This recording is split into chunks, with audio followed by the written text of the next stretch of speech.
तब यरूशलेम से कुछ फरीसी और शास्त्री यीशु के पास आकर कहने लगे, आपके शिष्य पूर्वजों की परंपराओं का उल्लंघन क्यों करते हैं? वे भोजन के पहले हाथ नहीं धोया करते। यीशु ने उन्हें उत्तर दिया, अपनी परंपराओं की पूर्ति में आप स्वयं परमेश्वर के आदेशों का उल्लंघन क्यों करते हैं?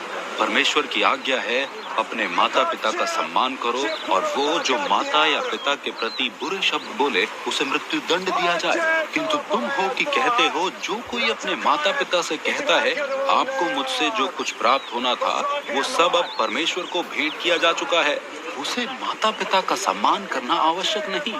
ऐसा करने के द्वारा अपनी ही परंपराओं को पूरा करने की फिराक में तुम परमेश्वर की आज्ञा को तोड़ते हो। अरे पाखंडियों, भविष्यद्वक्ता यशायाह की ये भविष्यवाणी तुम्हारे विषय में ठीक ही है। ये लोग मात्र अपने होठों से मेरा सम्मान करते हैं, किंतु उनके हृदय मुझसे बहुत दूर हैं। व्यर्थ है उनके द्वारा की गई मेरी वंदना। वे मनुष्य द्वारा बनाए हुए विषयों की शिक्षा ईश्वरीय आदेश के रूप में देते हैं। तब यीशु ने भीड़ को अपने पास बुलाकर उनसे कहा, सुनो और समझो, वो जो मनुष्य के मुख में प्रवेश करता है मनुष्य को अशुद्ध नहीं करता, परंतु उसे अशुद्ध वो करता है जो उसके मुख से निकलता है।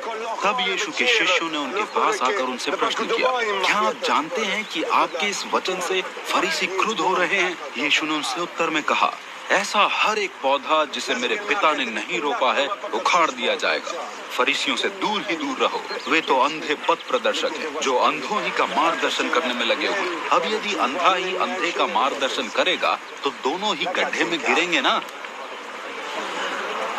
पतरस ने यीशु से विनती की, प्रभु हमें इसका अर्थ समझाइए। यीशु ने कहा, क्या तुम अब तक समझ नहीं पाए?